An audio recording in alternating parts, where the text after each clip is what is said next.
Did you know that you can do a walking tour of Sleeping Beauty's castle? You can even go up to the second and third floors. Whenever we heard about this, we were so excited. I thought it was going to be sort of like the one in Disneyland in Paris, where they have like the big dragon that's in the dungeon.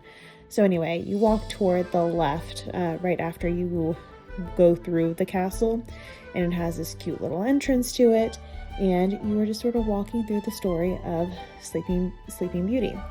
Now I will say, this is very, very dark, as in like there's not a lot of lighting, it's just stairs, so not very handicapped accessible at all.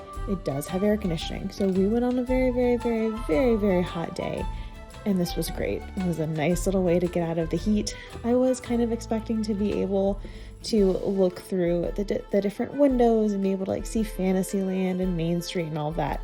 No. It is literally just a very, very dark cave walkway, and it has little scenes from Sleeping Beauty as well as a bunch of stuff to read. I assume it's like the story. And yeah, you can go all the way up to the third floor of the castle. Pretty cool, but a little bit anticlimactic for like the little ones. Really, all that this reminded me of is that I forgot the story of Sleeping Beauty completely. Forgot that it was this long. Yeah, it's a little bit boring. It's not the best. There's not a lot of people in here, which is great.